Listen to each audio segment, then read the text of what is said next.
What's up, and welcome back to another live stream with Gizmo Slip Tech. It's a glorious day. We've got the MSI GE78HX Raider unboxing, undervolting, overclocking, benchmarking. We're going to benchmark, at least try to do 5 games, or at least test out 5 games. We're going to do Cinebench R23 Timespy. We're going to take the bottom of the chassis off. We're going to do a display analysis with the Spyder 5 Elite. Check out how bright this display is. That's one of the biggest question marks about it. We're going to stack this up side by side against the MSI GT77 Titan and see how much smaller it is. We're going to stack it up against this G18 and the Alienware M16. And maybe the Razer Blade 18 as well. We're going to take the bottom off. We're going to do an internal analysis of the thermal solution. And overall, I'm anticipating this thing is going to be pretty freaking awesome laptop. Might be my laptop of choice for the year. Maybe it's one of the top contenders, actually, because it's got a smaller overall carry profile while still having very high levels of performance. And it's a 16:10 aspect ratio display in the GE78HX.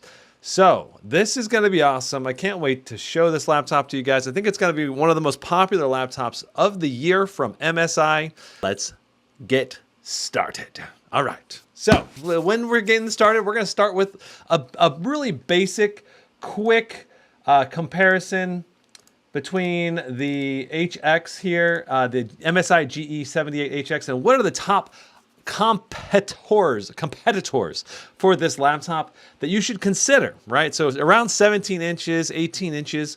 I believe the top competitors are going to be the MSI GT77, which is like the bigger version of this guy. It's going to have a little bit better cooling, most likely.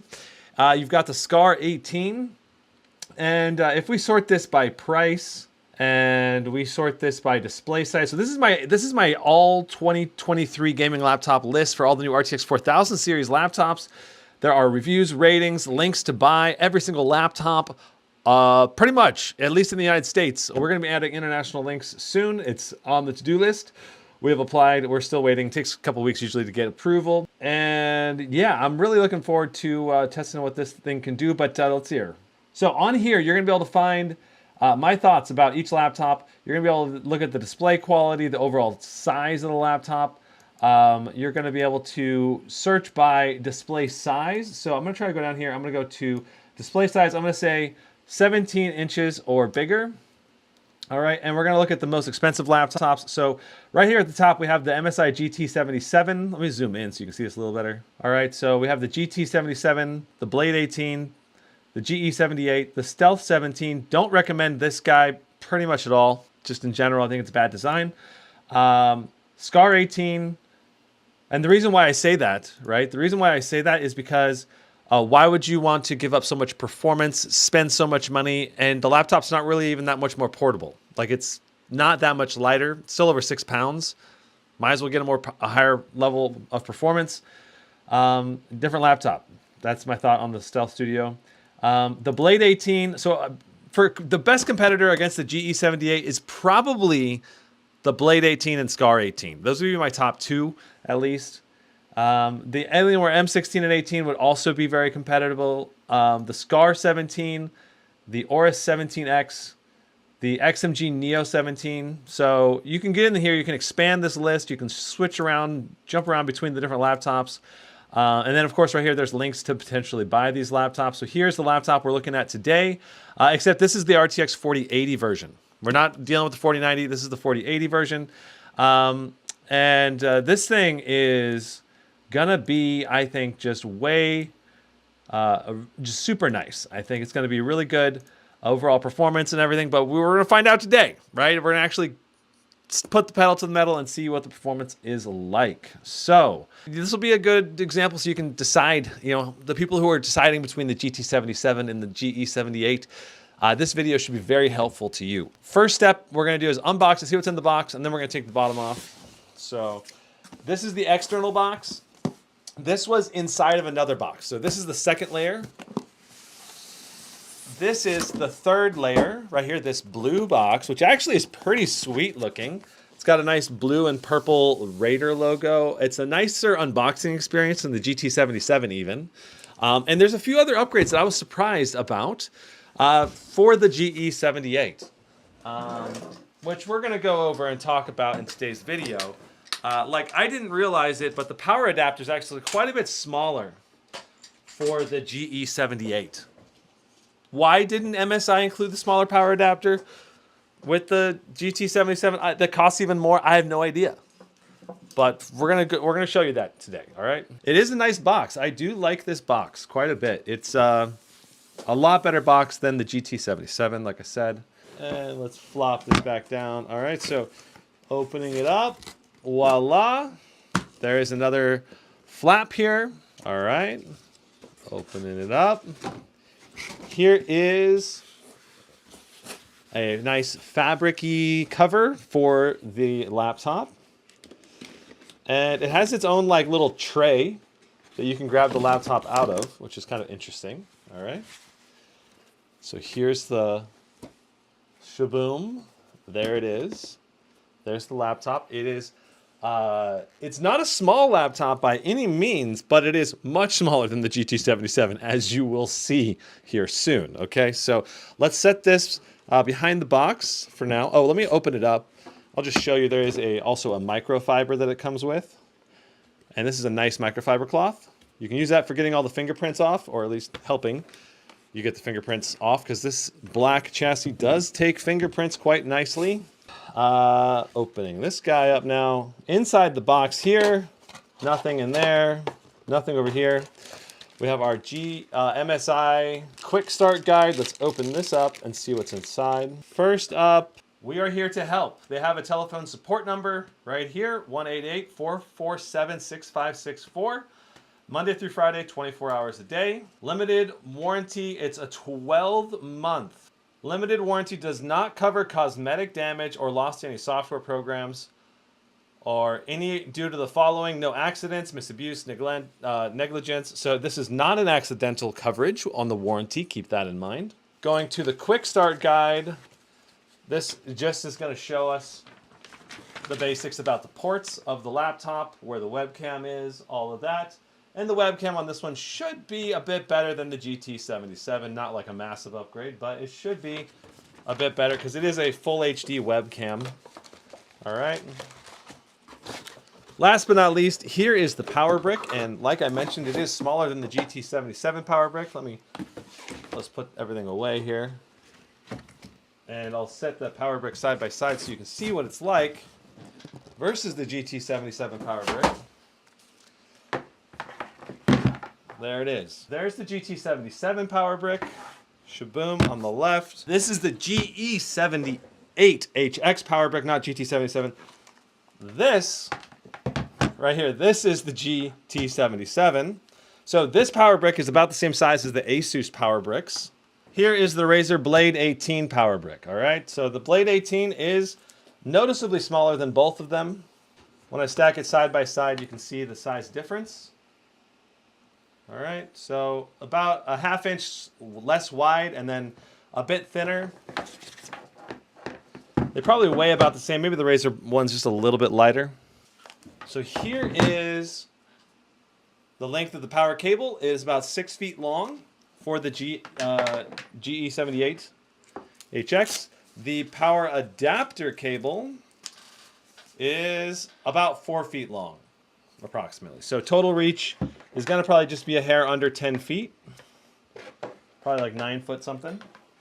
Let's go over the ports of the laptop. On the right side of the laptop, we have our speaker right here on the right, one of the speaker outputs. We have 2 USB-A on the right, and then we also have a USB-C with DisplayPort 1.4 and a fan exhaust. This laptop has rear ports still, which is pretty rare these days, actually. A lot of the laptops, the highest performance ones, got rid of their rear ports for better cooling. So overall, we still have ports though, which is nice. So we have the Ethernet port, HDMI 2.1, another USB-C with DisplayPort, and then our power adapter port.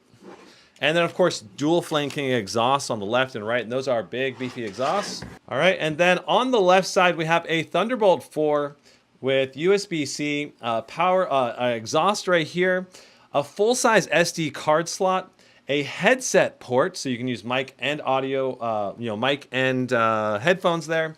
And then we have our left side port for the speakers, like the speaker output grill. And then on the front, we have a giant light bar, which you'll be able to see here in a moment. All right, so we're gonna go ahead and get this thing plugged in the back. Well, actually, we're gonna flip it upside down, and we're gonna take the bottom off. All right, that's what's happening next. I'm very curious to see how easy or hard this thing is to take the bottom off. The GT77 was not that easy, and I'm hoping MSI has improved the interface for dismantling the bottom. Got my iFixit toolkit here. Looks like it's just Phillips head and fairly small Phillips head screws as well. Interesting that these screws are silver. Almost all laptop screws these days are black. Like just the end of the screw is black and then the rest of the screw is silver. I dropped the screw. It didn't go under the couch, so we're good. A little bit tense when you drop a screw because you never know where it might bounce to, and then it becomes impossible to grab again. So it looks like there's 4 ports along the back, 4 ports along the front, 2 along the sides, and then 2 in the middle, looks like. So there's quite a few screws. Oh, there's 3 in the middle? There's quite a few screws in this guy. This should be a metal and plastic build. That is correct. It's mostly going to be plastic, and I don't mind that at all. It helps the laptop chassis stay cool to the touch. As long as it's high quality and it's not going to break on you, then and it's rigid enough, then I don't mind the plastic chassis at all. Got to take these middle screws out. I'll put that over there. That's fine. All right, so we got one in the dead center, and there is a factory seal sticker on this one, which we are just going to ignore. So I think that's all of the screws out of there now. Let's see how hard the bottom is to remove. As always, I want to mention this is the Into the AM t-shirts. They are my favorite t-shirt brand. I've had this shirt for a couple years now, and it is still in excellent condition. And the only thing you got to do is make sure, I like the cut and the material of the fabric as well. It's very good. So there's a link to 10% off if you want to get some shirts in the description. The coupon will automatically apply if you just click through that link. So it's very easy, and they have tons of different designs of high quality shirts. So yeah, if you end up buying any shirts, a small portion of whatever you buy ends up helping support my channel. So that's one way you can help support me as a content creator. All right. So I'm trying to figure out where I should try to start this separation. It's not your typical laptop bottom, that's for sure. I'm thinking I might actually start between the light bar, because I'm not sure where it actually is supposed to pry up. Because the plastic goes all the way up and around the edges of the laptop. This is a bit of a challenging one to take off. I wonder if there's anything special you're supposed to do with this guy. Try to pull it a little bit. I don't see anything.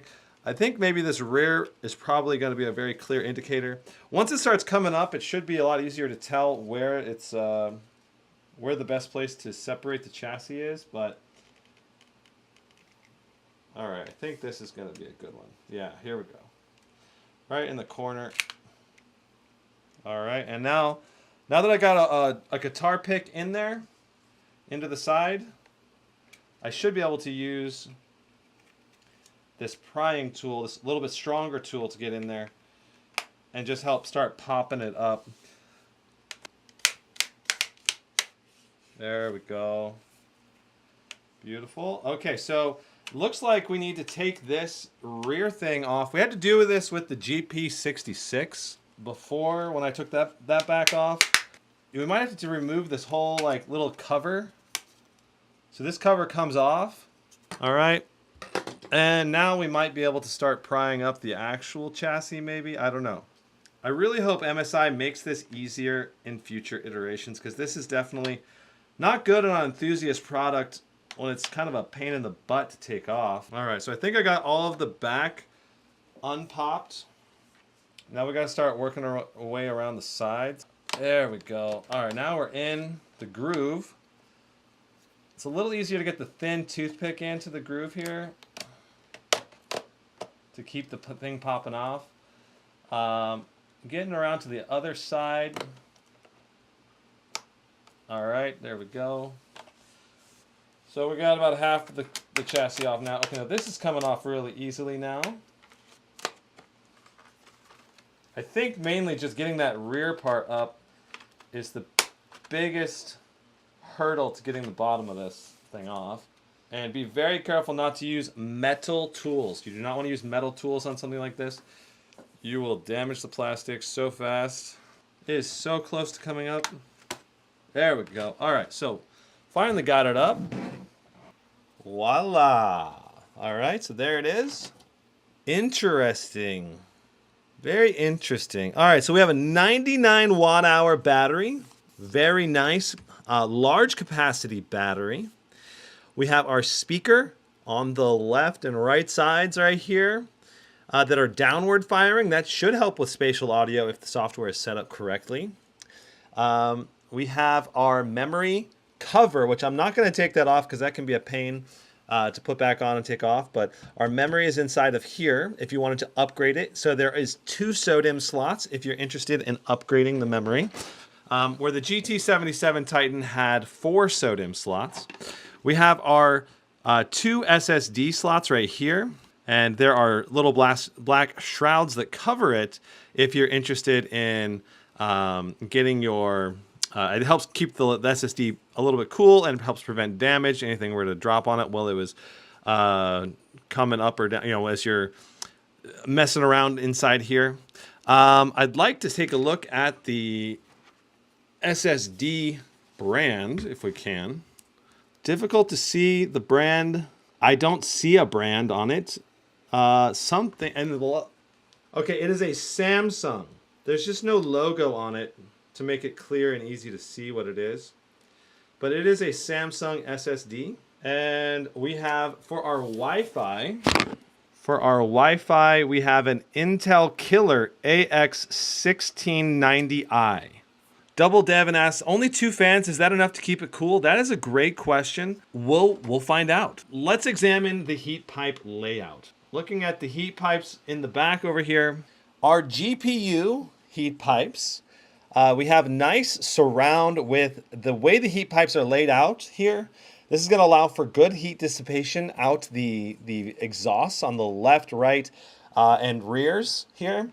Notice that it's double heat pipe wide here, so that's going to help with like some of these side exhausts oftentimes only have one, like this one only has a single. But this one's got a double over here, so that's going to help with the, you know, transferring the heat to the actual exhaust fins. For our GPU, we have our VRMs covered with this long heat pipe here. We've got a dedicated GPU only heat pipe here. We have 3 shared heat pipes between the CPU and the GPU, and then the CPU also has a VRM heat pipe right here. And so based on what I'm seeing, I think the CPU is going to get pretty high levels of performance, but I don't see how it's going to be able to match what the GT77 does in terms of performance. Maybe it's going to get close, but probably not quite there. Yeah, I mean, this is obviously a high quality thermal pipe solution. I do like what Asus did and Alienware did with the 3rd and 4th fan potentially in here blowing air across and out the back. So it's going to be interesting to see how this thermal cooling solution does against the competition. I don't anticipate this is going to be as good at what Asus or Alienware has, but it might. Maybe it's going to surprise us. So I don't think there's anything else to look at in here. Overall, it's a good interior design, and you get a good amount of upgradability without having to flip the motherboard over. But I really wish that the bottom chassis could be taken off a little bit easier, right? So like that's especially for an enthusiast level product like this. So we're going to start, I think we're going to start by snapping it in at the front. Or should I start at the back? It's hard to know what the best way to snap this thing back together is, but I think the back's already snapped in. I'm not getting any snap-ins from the back. So it looks like putting it back together is really easy. Taking it apart's the tricky part. All right, so once we get the back cover on, we then need to put the little hinge cover in here. And I want to point out that you can see the internal hinge design. Might as well take a close-up of that while we got this off, because I know that's going to be a very controversial thing, because it's an MSI laptop and everyone wants to know if the hinges are going to survive. So you can see the hinge design here is all metal construction. And as long as the glue is good that connects to the screen, I don't know if there is any glue in this. That's the thing. So historically, MSI hinges have failed because the glue holding the screen together with the hinge comes undone. At least that's what happened with mine. And so the fact that it's an all metal construction here bodes well, I think, for this hinge design. And I'm hoping it's going to last and be have a lot better longevity, you know, over the long haul. That'd be my hope, based on what I'm seeing here. The bottom is back on. Now we need to just screw everything back together. One thing, so I don't love the price of this RTX 4080 version of the GE78. You know, because it's $35.99 is pretty steep, I think, for an RTX 4080. I think the 4090 version is not such a bad deal, though, because it's only $400 more. So it's right in line with the performance gain, bang for the buck. Comparatively speaking, the 4090 version, I think, is actually the better performance per dollar, if I were to guess, which is different, because that's not what I would expect typically in the market. Because this one's only $35.99 for a 4080. The 4090 version is only $39.99, which is $100 more than the Scar 18.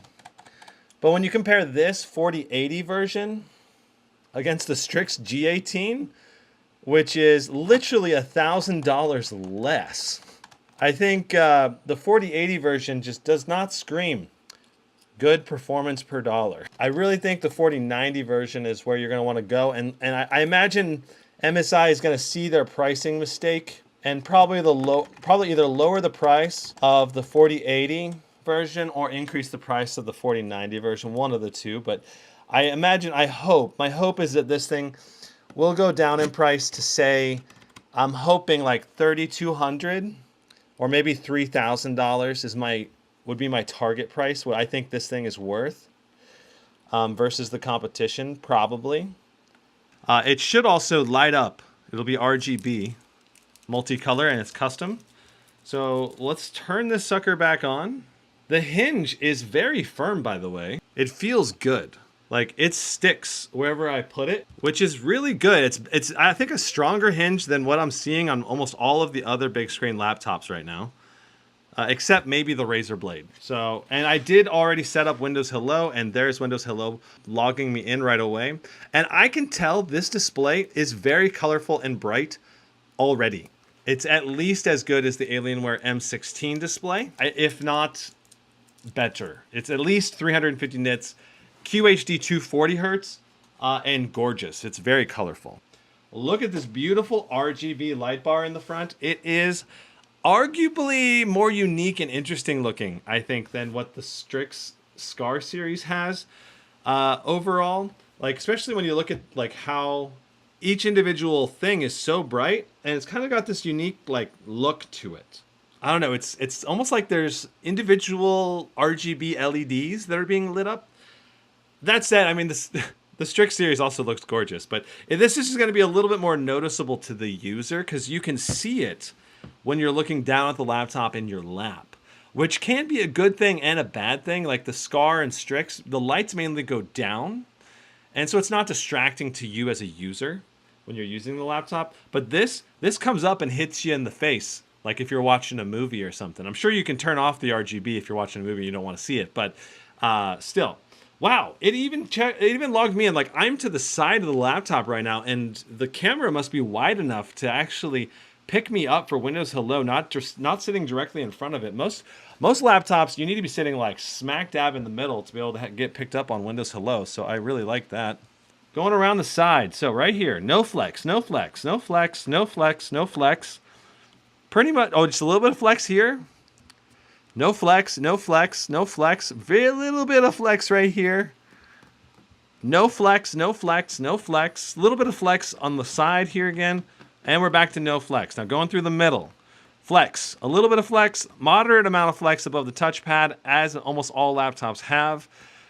A decent amount of flex. Going through the keyboard, definitely have some flex when pressing hard, but I don't think you're going to see or notice that flex under normal typing. So overall, this thing feels very rigid with a very sturdy hinge design. I like this hinge design. This is probably the best hinge design we've seen from MSI ever, I think. That'd be my guess right now, at least, okay? You can see the translucent keys, and let me go and just turn this off. This keyboard does look really good. All of the secondary symbols are lit up. These WASD keys look really interesting at night, but I don't love it, me personally. Someone else might love it. Plenty of people might love it, but not me. I prefer if they just kept it normal throughout, because it also just looks, I don't know. I like it being more uniform. But other people will like it, you know, completely changing up how it looks and everything. So, okay, so that should be the brightest right there. Looking over to the right side, you'll be able to see this has the same layout as the GT77 as far as key functionality goes. This is the same layout with a smaller number pad, lit arrow keys that are like the arrows. I like these. These are good. I like this. And I love the secondary functions of activating the crosshair, changing the fan mode, pausing and playing music right here. I like that. That's good. I just don't like the translucent keys. I don't love the translucent keys. Let me put it that way. One other thing I want to point out is I muted this earlier. This mute key function actually has a light up, which is pretty cool. So if I unmute it, the light goes away. It's kind of like a caps lock light. So you can tell if the laptop is muted just at a quick glance, which is pretty cool. So there's the light bar, and it is very colorful and bright. It looks very good, I think. So there is the MSI logo. Basically just the dragon part lights up, but the whole thing is reflective. And nothing else on the rear is light up. There's no rear RGB light up, light bar, or no lights coming out the vents or anything. It's just focusing on the RGB to the front. Dun dun dun. So this is a color calibration and display quality checker. And I'm very curious to see what the display brightness and color gamut is on here, because it's obviously a very good display, and it's very competitive with the higher end displays this year, but I don't think it's quite as good as the very best displays yet. This touchpad is very nice. It is one of the better touchpads out there for sure. But I would say the Razer touchpad's still a little bit nicer. It's very close though. Let me make sure this display is at 100% brightness. We are at 100% brightness. And also, I believe there's a display. Yeah, so there's this true color.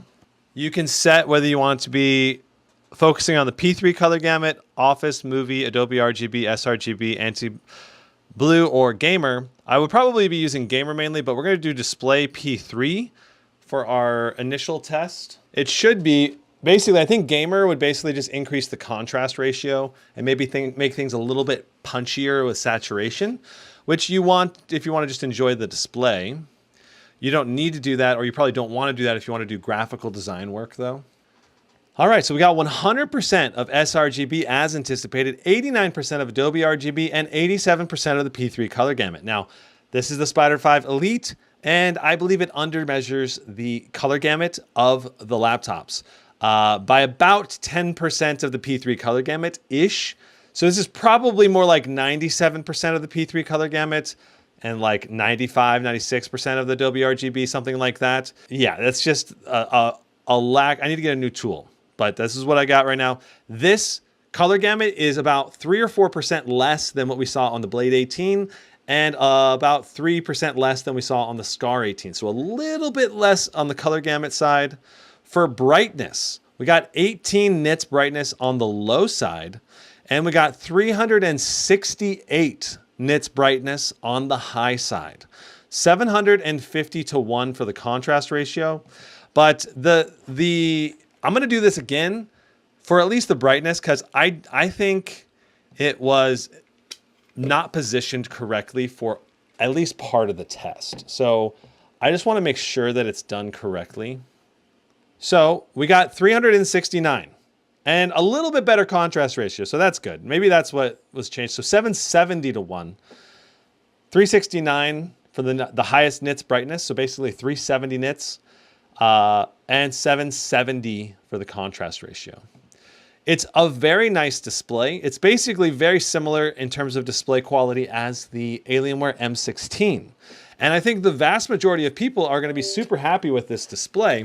I kind of wish the contrast ratio was a little bit better as well, but it's still an excellent display, and it's going to be hard to, in my opinion, it's hard to complain about this display. It's so much better than basically any display that was available 2 years ago.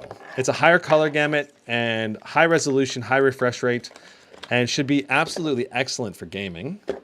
So I'm very excited to try it out. Let's see how long how quickly this transfers, transferring one of these clips. All right, so our transfer rate for our SD is 86. 84, 87, 86, 86. So not a super fast SD card reader, but it's faster than using my USB cable. My USB cable only gets me about 40 or so. And this at least gets me 85, which would be double the speed.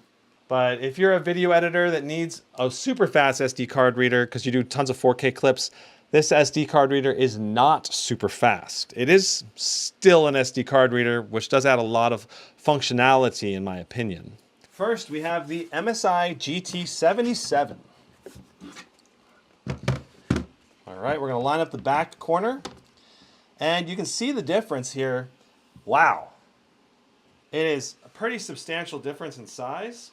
It's about, I would say, 3/4 of an inch narrower and then about 1.5 inches less deep right there. So it's going to be able to fit into a lot more backpacks for sure, the GE78. Let's go ahead and do the Strix G18, which is also the same size as the Scar 18. All right, so here's the Strix G18. And when we compare that against the, here you can see it's almost the exact same depth, but it's not as wide. So the primary difference here is in the width of the overall chassis. And in terms of the depth, I didn't really show you the GT77 depth, but it's very similar as far as how deep these guys are. So they're very similar thickness. Let's do the Blade 18 next. Well, I'm glad I got my Blade 18 out because this sucker was on in my backpack, which is never good. So there's the Blade 18. And there's the, well, I would say the GE. So it's weird because the GE is deeper. Okay, so it's deeper here, but it's not as wide. The Blade 18 is a wider laptop, but narrower. And the Blade 18 is also going to be thinner here. So if I hold it up, you can see the Blade 18 is overall a thinner chassis, especially at the back end here. Any HDR Brit, I don't know if it does have HDR or not. Right, here is the Blade 16. Extremely portable. Look at how much smaller the Blade 16 is. It's very much a smaller laptop. It's kind of surprising actually how much smaller it is. But this one's also, you know, this one was deeper, but it wasn't as wide. So in a one sense, this one is a little more portable than the Blade 18, depending on what kind of portability you're looking for. Give you an idea of the keyboard. So the keyboard travel is good. It feels good. It has some good depth to it. Good rigidity. And I love that there's a number pad. The arrow keys are full size or almost full size. The tilde is a little small, but overall, I like the functionality and everything of this touchpad or this keyboard layout. It's good. The touchpad itself is large. It's smooth. It's big enough to do gestures, and it's got a good click. I think the click could still be better. I kind of wish it wasn't quite as loose. You know, when you touch it, like the feel of like an Apple or a Razer touchpad just has a little better feel to it, a little more firmness. And that's it. I think the Razer Click should also still be better. Like the MacBook Pro Click is just the best. But in terms of the feel of the touchpad, it's very smooth and it's very large. It's positioned just right. And this laptop, since this keyboard deck is a metal keyboard deck, it feels nice and premium when you're using the laptop. I will say that much. So just a reminder of this is metal. The top deck is metal. This little black piece on the back, this is plastic. Okay, so the rear piece is plastic. On the bottom, this whole thing is this right here is plastic. This is metal. Okay, so this half of the bottom is metal. The rest of this is plastic. All right, plastic on the back, plastic on the front, 2/3. This last 1/3 is metal. And then, of course, the light bar is going to be plastic. And then the keyboard deck here, this whole keyboard deck is metal. So it's about half metal, half plastic, maybe a little more. It's like 2/3 metal, maybe. And it feels like a nice premium experience, I think. Webcam quality, great question. Let's dive into that. So, oh, interesting. It's very clear, but it is kind of noisy. All right, so this is, I'm gonna turn off my fan for a moment. All right, so this is me talking on the webcam. I'm gonna type. I am typing now. How does it sound? How does it look? It's an above average webcam for gaming laptops for sure. I'm not in that well lit of an environment. I think the noisiness of this would go down in a brighter environment, but it's also not as good as what's on the Blade 18. It is better than almost all the other gaming laptops in terms of webcam quality, though. I still think it could be better, though. Like it's like a 6.5 or 7 out of 10, when most of the other gaming laptops are like a 5 out of 10. Makes sense? So, and I would say the Blade 18 is like a 7.5 or 8 maybe. So I'm zooming in right here on the photo, and you can see that's definitely an above average webcam for a webcam. Okay, yeah, that's definitely an above average webcam for sure. Yeah, I would probably give it a 7 out of 10. Does the webcam have a physical cover? Yes, it does. Bring this over. Can you guys see the physical cover? So you can just do that, and it actually covers it with a shutter. So you can have no webcam or webcam. Beautiful. And the mic sounded pretty dang clear as well. I was pretty impressed with the mic quality. Okay, so here's the different gamer modes. Let's do anti-blue, sRGB, Adobe RGB, Display P3, Office, and Movie. Gamer definitely seems a little bit more vibrant and contrasty to me. So we're going to leave it in Gamer. So this is the MSI Center app. It lets you change a lot of different things. There is a smart auto mode if you want to try that out. Extreme performance mode is how you can overclock the system inside of here if you want to do it inside of here. I would usually use Afterburner instead, but you can set the fans to auto or cooler booster. Cooler booster sets the fans to maximum. You can also set fan profiles inside of here if you want to target a specific level of fan noise. Okay, so you can see right here in the voltage offsets, we are not undervolted at all. This is going to be a stock run. We're going to see what we get stock. You can see we do have 64 gigs of RAM. Our core temperatures are 36 degrees right now. Let's see what we get. Oh, wait, what? 33,800? A stock? No undervolting? What? Oh, whoa. What? Okay, so someone wants me to try silent mode. Let's try a silent mode. All right, we'll try a silent mode. I'm not anticipating insane performance. Our power levels in silent mode is only 30 watts. Our peak during that last run was 207 watts. Jiminy Christmas. Okay, so yeah, this is super throttling you in silent mode. 1.5, 1.7 gigahertz. So yeah, silent mode is not going to be very good. It's probably going to be like 12,000 points or something like that. 13,138 for silent mode. And it's very hard to hear the fans now over the other fan that I have going on. So there you go. All right, so going back to extreme performance mode. Let's do a 5-run average, okay?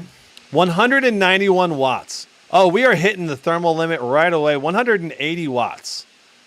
But our clock speeds are excellent, 4.5, 4.4 gigahertz. Very insane. Very insane indeed. 176, so we got 32,763 on that run. I'm very curious to see what this throttles down to. Our core temps are only at 84 degrees, but our CPU package is at 94. So we are going to run into thermal throttling at 95 degrees with this chassis. 31,412. Man, that initial run at 33,800. It is the best initial run I've seen on a laptop so far. So MSI just lets this thing fly during its initial turbo boost period. We're still hitting 160 watts right now. That is really good. 31,089. So we're basically throttling down to around 31,000 so far, which is higher than what the GT77 was. GT77 was throttling down to 135 watts. Weird. Yeah, that's weird. I feel like the GT77 should have been throttling down to like 152 or something. It's like, yeah, we'll see. Okay, so 30,688. We'll do a 10-minute test. I'm going to get this thing a chance to cool down a little bit, dissipate the heat that we built up during that 5 run. And then after it cools down a little bit, we are going to try a 10-minute test. I also need to elevate the rear of the laptop up a ½ inch because it's not elevated right now. All right, so once we get closer to 40 degrees on our CPU cores. Okay, so our cores are now at 40 degrees. All right, so we're at 40 degrees right now. Let's go ahead and run our 10-minute test and see what we get out of the box. I am resetting the power limits. So we're going to see what we average for our power limit and for our CPU. Wow, it just does 4.65 gigahertz out of the box. It's just roaring and ready to go. 203 watts pulled through that CPU right off the gate. Oh my goodness. That is insane. Super impressed with the initial power draw. So if you do a lot of, I don't know, video editing where you need to just do lots of like quick spurts, this thing is going to do really, really well in that. We're coming down from 4.7 during the initial launch. We're coming down. Now we're at 4.2, 4.3. For a brief moment there, it jumps above 5 gigahertz in between runs. So right now, we're just hitting thermal throttling nonstop at 96 degrees, 95 degrees on the CPU package. So far, our average power draw has been 168. All right, so looking at our power draw, we are now falling down to 143 watts right now, 134 watts. So we're coming back down. We're coming back down to where the GT77 Titan was at 135 watts on our long power limit. Very similarly to the MSI GT77. So our average for the 10-minute run so far, we're 7 minutes in. It's 4.09 gigahertz on the performance cores, 3.35 on the E cores. So this is right around what we've seen with the GT77 and very similar to what we saw with the Asus Strix G18 and SCAR 18. Though the SCAR 18 and Strix G18 could go 5 watts higher to 140. So we're into the last minute of the Cinebench test. We have averaged 80 degrees for our core temps, 91 degrees on our CPU package power. That's fantastic. Okay, so our 10-minute stock test, we got 30,478. It's time to undervolt this bad boy. Let's go. All right, so to undervolt, we need to press the power button. And then we need to tap the delete key as the MSI logo comes up. All right, that puts us into the BIOS. Then we need to press the left alt, right control, right shift, and then F2. And that loads up our advanced BIOS. All right, and we're gonna go over to advanced. We're going to go down to our overclocking performance menu. We're going to enable overclocking. We're going to disable undervolt protection. We're going to go down to our processor. We are going to try an aggressive undervolt right off the bat. Let's see if we can do a -150. Notice that I had to change it to a negative. You need to change those to a negative. We're going to do 150 on the E-core cache. And then for our ring, which is our regular cache, we're going to do minus 100. Another strong undervolt. Let's see. This is going to be the same undervolt settings as the GT77 that I tested previously. So, and that's been stable at these undervolt levels. So let's see if this GE78 is stable at these levels. Let's verify that our undervolt settings were applied. It's not here. Let's see. Let's just try a run and see if we get a higher level of performance or not, or if we have any instability. 36,673. Shabalagoo. I think. Is that higher? Is that higher than what the GT77 got? So our undervolt is applied. We didn't have to disable virtualization at all. Let's do a 5-run test and see what we get for a 5-run test. 36,673 though is insane. 36,474, 36,081, so 36,461. And this is probably not with the maximum undervolt. We could probably undervolt this sucker a little bit further. 35,388. 34,956, 34,956, 34,354 if you wanted, 34,421. Okay, so there's our 5-run score. Wow, we ended up settling down just above 34,400 for our average. Let's start a 10-minute test at least and see what we're getting for our overall averages. Right now we're starting off at 5 gigahertz just across the board. It's just rocking that 5 gigahertz nonstop right now. Our average CPU pull is 180 watts during the first 20 seconds. Our temperatures are reaching thermal throttling on the CPU package. Our clock speeds are still 4.7, 4.8 gigahertz right now. Our average is 4.9. Wow, we are still averaging 4.8 gigahertz in the first minute and a half. It's crazy. Now, we're going to drop below to 135 on the package power here coming up very soon, I think. We haven't dropped yet, though, and our performance is just, it's kicking serious tail during this initial launch phase / sequence. So looking at our CPU pull after 2.5 minutes, we're averaging 155 watts.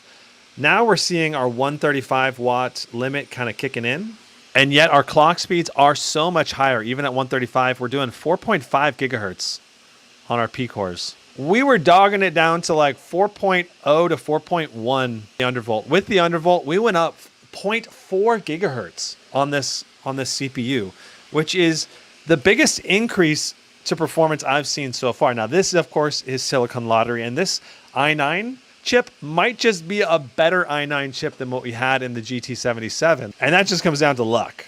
Okay, now we're doing, 125, now 143. CPU is jumping around a little bit. Holy smolies.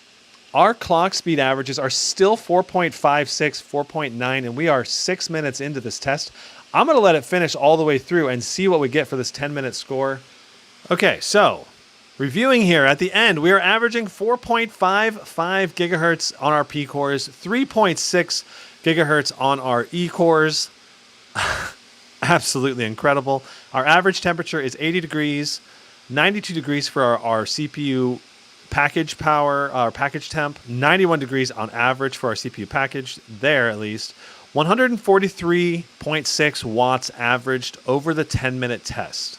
And we're about to see what our 10-minute result is for the GE78 undervolted. 33,429 for our 10-minute undervolt. That's incredible. That's really, really good. This is the software. You click on Engine, and right here you can change the colors between the different modes. And if you want to be more specific, you can also click on it, and it'll pull up the actual per key RGB lighting. So if you want to set the colors to be a specific color or modify any of the presets, you can do that. The MSI matrix, you can also set just a certain set of them to be a specific color if you want. And you can also disable the RGB logo on the back. So there's lots of different customizations. I'm going to walk you through all the presets now. So I'm going to change both the matrix light in front and the RGB at the same time. So we're going to do Aurora. So that's what, and I'm going to turn these lights off. So this is what the old lighting used to look like on the Raider series, was Aurora. Blue Flash. That's Blue Flash on the front. And I'm going to do Aqua on the keyboard. Those go together really well. Next up is Chakra, which is what I have been using. Then there's the default. This is what MSI defaults the keys to. It's like a crazy color pattern rainbow. You can disable the front light bar. There's Gold Splash. So that looks pretty cool. It's like you don't notice it at all. It goes completely black and then it comes up. There's Macaw. That's only for the Mystic light. You can't change the keyboard light to that. There's Plain, which is, I believe, single color RGB lighting. There's Rainbow, and so that's Rainbow on the on both the front and it says Rainbow Split. Yeah, there it goes. Okay, and that is the different options for the matrix light. And I'm just going to set it back to Chakra now on both. Overall, looks pretty sweet. The RGB on this is very cool. I think a lot of people will really love the RGB. And if I turn off all of the lights, which there's a hotkey to do it, I can turn it off with just FN and the hotkey light. It's interesting, it doesn't turn these lights off though. If I want to turn these lights off, I guess I got to go disable there. So that's what it looks like. Completely no lights anywhere. Nothing is on, including the RGB logo in the back. Nothing is activated. This is what you're going to take into your business meeting, I guess, if you're going to take it into a business meeting. By the way, here is the fan noise when I turn it up to extreme performance.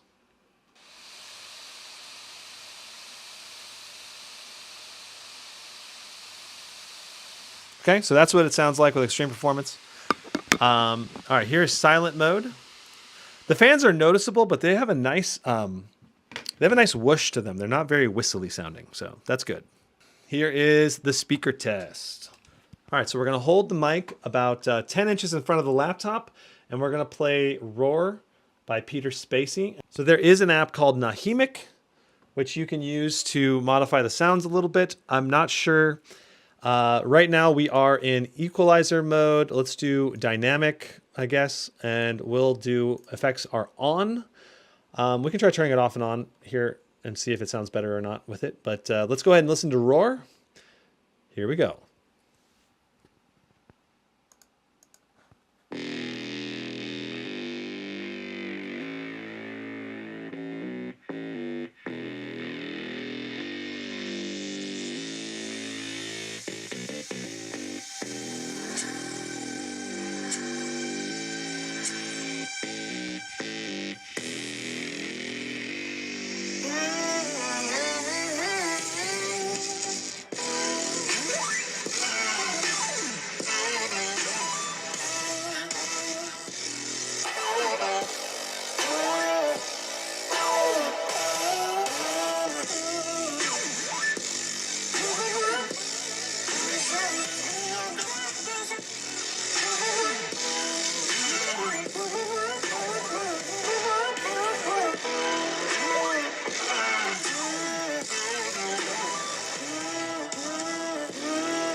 Okay, so that was me switching between different sound profiles, turning the Nahimic on and off. I think it sounds better with Nahimic, and it's in the custom flat sound profile now with the bass boost activated. Let's listen to the next two songs. This is Half-Life by Faded Aeon.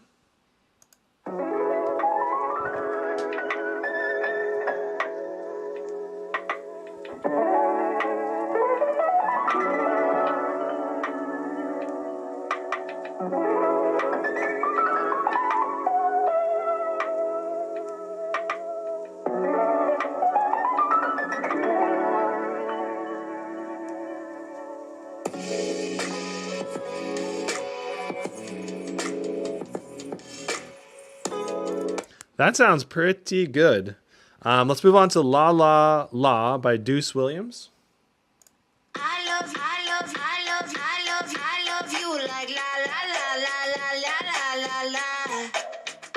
love you like la la la la la la la la. I love you like la la la la la la la la. Okay, so in general, I would say the speakers are high quality, but they're not much better than the GT77. They're in the same ballpark. I would say they're not neck and neck, but pretty close to neck and neck with the GT77. That means they're slightly worse than what's on the Razer Blade 16 and 18, slightly better than the Strix G18, and probably right around equal to the Scar 18 in terms of speaker quality. Ooh, that is smooth. Very nice. We're gonna. Oh, we have a crash, folks. I wonder if our undervolt is too much.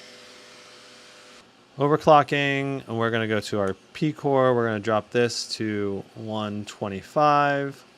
Our E core, we're gonna do to 125 as well, and we're gonna do a 75 on our ring.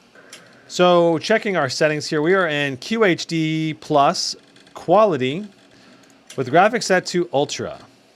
And I'm already seeing some pretty high CPU temperatures, which makes sense because this thing doesn't have 4 fans. So I think your actual gaming temperatures with the GE78 is going to be quite a bit higher than what the GT77 had. And the potential for higher CPU TDP is also going to be lower, I believe. That's probably my initial impression here. Let's go ahead and run through this test. Here we go.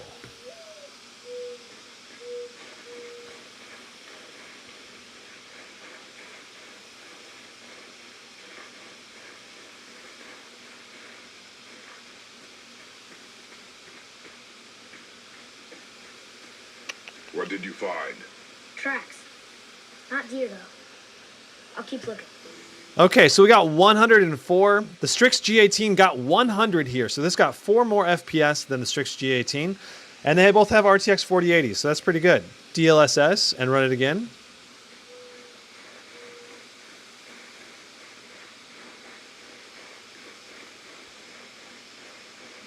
Okay. At least our GPU temps are staying below 90. Okay, it went to 94. Now it's going back again. It's jumping around a lot for our GPU temps. Okay, so we got 88, 66. I think that's 2 FPS higher than the Strix G18. So it's doing well. It's interesting that we're not boosting above 150 watts on the GPU though. All right, so we're gonna set. Well, so let's set everything to ray tracing on ultra. All right, and then we're gonna set DLSS on quality. Everything is turned to max. Ray tracing ultra, frame generation enabled. QHD plus. Let's run the benchmark and see what we get.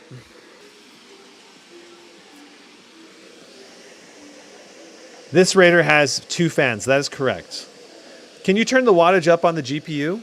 Well, it's supposed to be able to boost to 175 watts, and I'm curious why we're not boosting up to 175 watts. I don't know.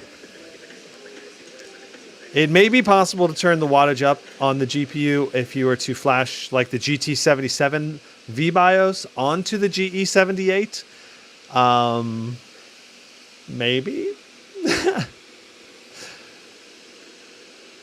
Does this machine have coil whine? I have not heard any coil whine. I don't know how to say your name.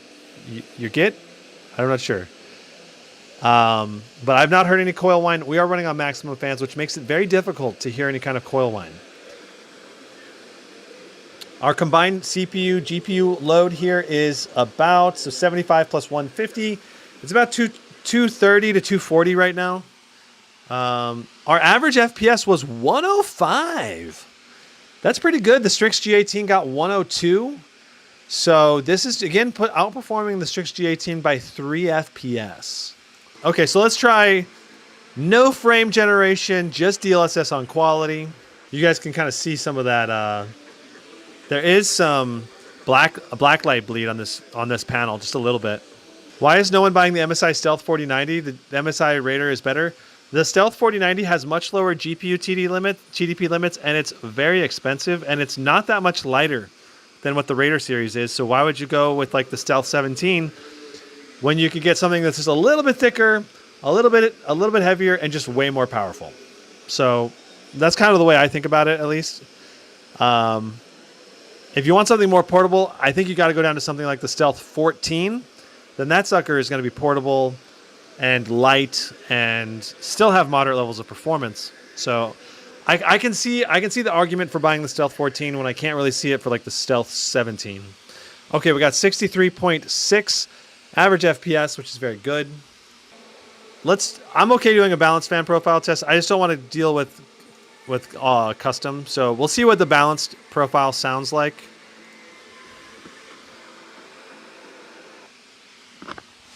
I can already hear the fans kind of ramping down a little bit. Let's go back to frame generation active and let's do a test. Let's see what kind of FPS difference we get. So the fans already kind of sound like they're at 50% volume level now. Our temperatures are looking pretty good. Our TDP on the CPU went down from like 65 down to 45 in balance mode. Our GPU TDP is pretty close to the same, just a little bit lower, like 5 less, it looks like. Wow, the fans are very quiet. Like right now, if you're hearing any fan, you're probably mainly hearing my room fan. That is very good. Holy crap. So I'm very impressed with the balanced fans mode, but we're going to be 104. So what was that? 2 FPS less than, I think we got 106 with extreme performance mode. And those temps looked pretty dang good. I'm pretty impressed with balance mode. We haven't done a heat soak. That wasn't a long-term test, but still. Bingo. Okay, so now we're at QHD+. DLSS on quality. This is how we... Oh, wait. We also need to be set to ultra settings. There we go. Now we're on ultra settings. Beautiful. Interesting. Our TDP combination between these two right now is only 200 watts. Super interesting. But our FPS is good. It's very good FPS. This is more than what the 4090 was getting. Okay, not when we turn this way. When we turn this way, it's about the same. So we're getting really good performance, even though our TDP numbers that are being read out is not as high. The FPS numbers, though, are fantastic. Here's our test. We walk down this. Okay. So 3, 2, 1.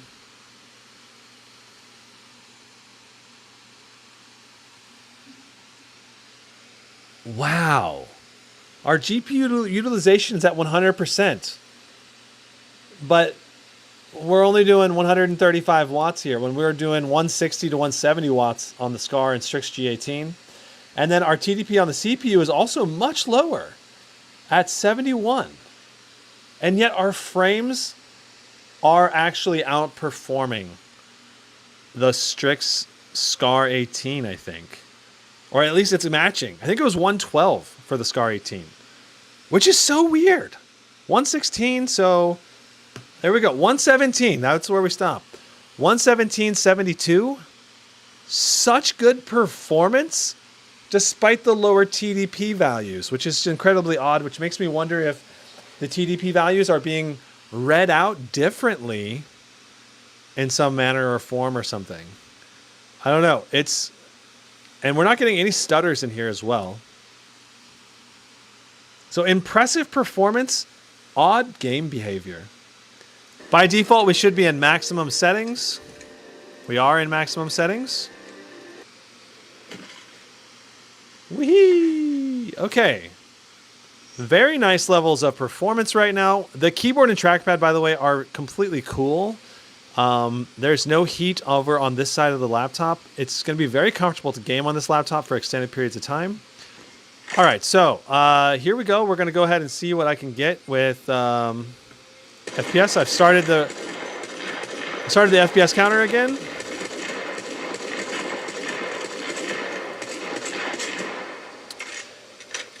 Our FPS is obviously very good.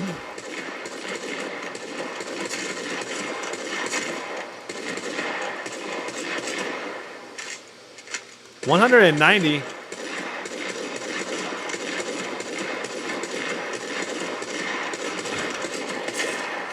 Wow. This is very good performance for maximum settings. Let's go ahead and switch it over to all low settings now. We should be able to boost our frame rate closer to 300. So we're at all low settings. This is definitely higher frame rate.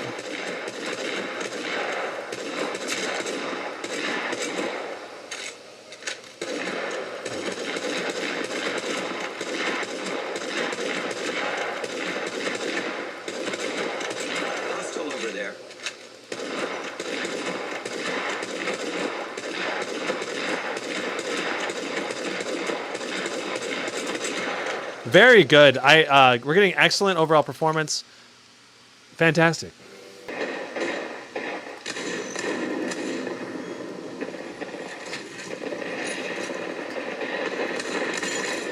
There's one kill.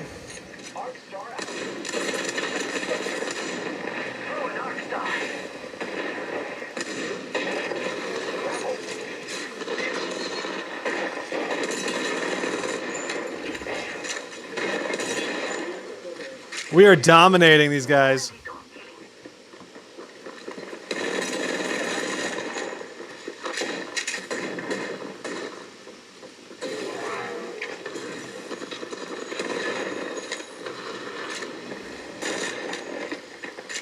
This guy's gonna kill me. Oh, you got me. Dang. I'd like to get a couple more kills if I can. But this performance is fantastic.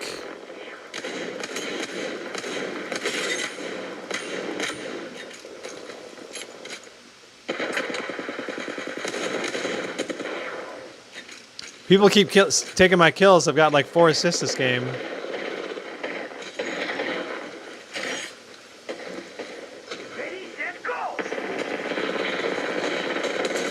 All right, we finally got it. We finally killed that Wraith. Woo! Very nice. Very good performance in Apex Legends. Let's move on to Hogwarts. And I just want to review our settings again. So we are in full screen. Well, for windowed full screen is the only option.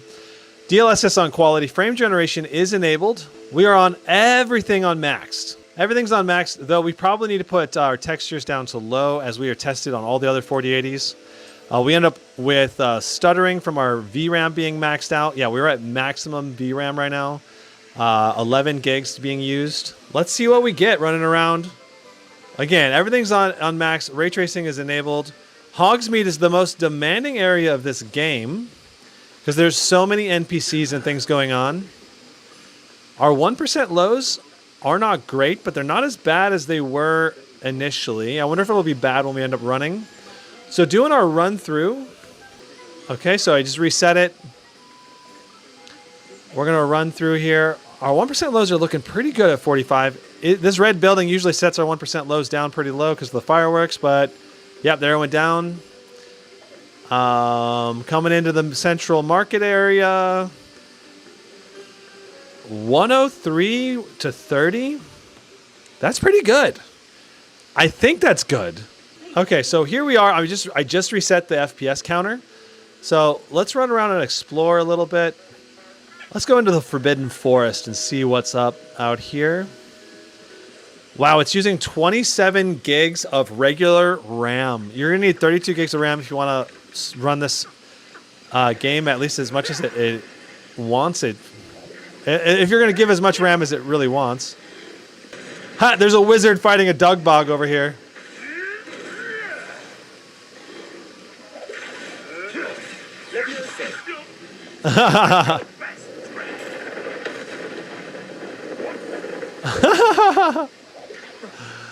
Okay, so we're getting some really good FPS. And the 1% lows are not bad since we set the VRAM to be low, or textures on low. We're so weak, we're only level 4. We can't probably fight a dug bog. It's going to kill us. Oh my god, it did 90% of our health in one attack.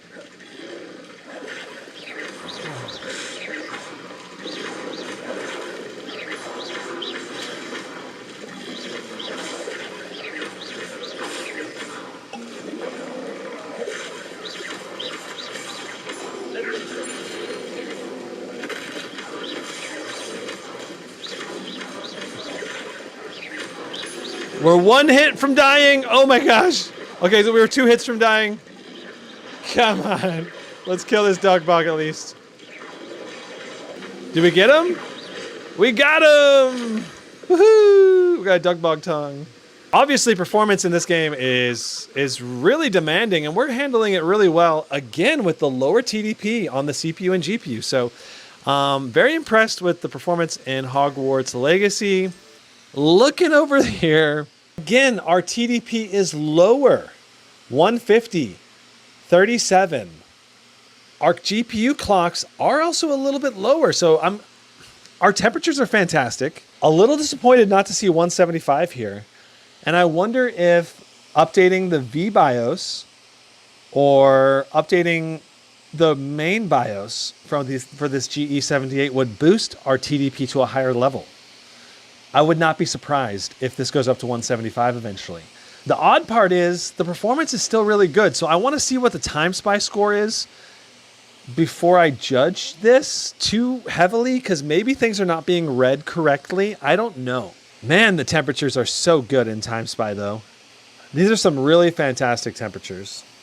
Okay, so we got 18,709, which is about 400 points less than the Strix G18 when the G18 has a slight overclock. Our CPU score is excellent though at 16,498. Wow, that is very good. Let's apply an overclock. We're gonna go for a 200 megahertz overclock with a 1000 megahertz CPU or a memory overclock. So a 200 core clock, 1000 memory overclock. I've been able to overclock every single RTX 4000 series laptop this much so far without any instability issues. So let's see if this one can handle it. This is with an overclock, 200 megahertz on the core clock, 1000 on the memory clock. And so far, things are looking pretty stable, so that's good.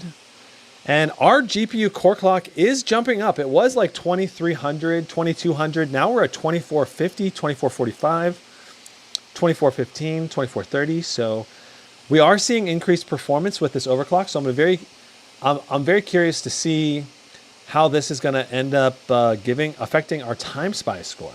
Okay, whoa. 19,539. Very good. That's the best RTX 4080 I've seen so far from an overclocked perspective, I think. I know that the Alienware M16 got over 19,000 as well. I can't remember exactly what it got, but I don't think it was quite this high.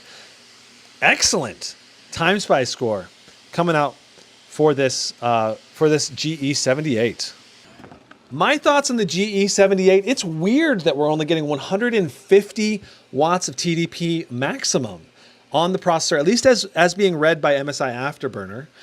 Maybe it's not reading correctly because we're seeing excellent boost clocks that's very competitive with the Strix G18, and this put out higher frames per second than the Strix G18 in every game we tested that I can remember. It was like 2 to 3 to 5 FPS better.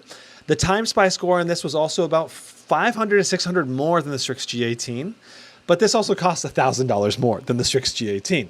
This has Windows Hello. It's working really, really well. There is no fingerprint sensor. The display is bright at 370 nits and 100% sRGB, about 87% P3 color gamut. But again, my color checker is not that accurate. So it's probably more like 95 to 97% DCI P3 color gamut. It's very bright, very vibrant display. I wish the display was a little higher contrast. Overall, I think the display is really good, and I think people are going to love this display. In Apex Legends, the response rate was excellent. It did not stutter. The performance was good in every single game that we tried. The keyboard feels really good. It's not mechanical, but it's nice and quiet, and it's got a nice deep travel to it. The touchpad feels really good. I wish the click was a little bit better, but it's large and it's responsive and it's got an excellent texture. The software to control this is simple and effective and works well. The Cinebench R23 performance was out of this world. We got a really good i9 13980HK in this, or HX in this, and we got a really great undervolt, though it may not have been stable because we did crash in God of War. It may not have been. It may not have also been from God of War. I was launching Afterburner in the background while we were doing that, so maybe that caused the game to crash. We don't know exactly why it crashed. Maybe the undervolt was fine. We don't know. The RGB implementation on this is good. I think a lot of people are going to enjoy the cool lights in the front. The web camera was above average, and it does have a privacy cam shutter, so you can shutter the webcam for privacy. The rear RGB light up logo does look good, and you can always turn off all the RGB on this and make it look like a normal business laptop. Now, as far as design goes, it's a mostly metal laptop with a metal top lid, a metal keyboard deck, and a partially metal bottom chassis. The flex on this was very minimal and felt very rigid. The ports on this is also excellent with an extra USB-C and a full-size SD card slot when compared to something like the Strix G18 or Scar 18. I mean, I think this laptop is a real winner. The speakers were good, about the same as the Scar 18. The speakers were very good. I'd give them like an 8.7 out of 10. They're not as good as the Razer Blade 16, which I give like a 9.2 probably, and then the Blade 18, 9.5. The Blade 18 is almost as good as the MacBook Pro, which I would rate at a perfect 10. So yeah, can I recommend this laptop? Absolutely.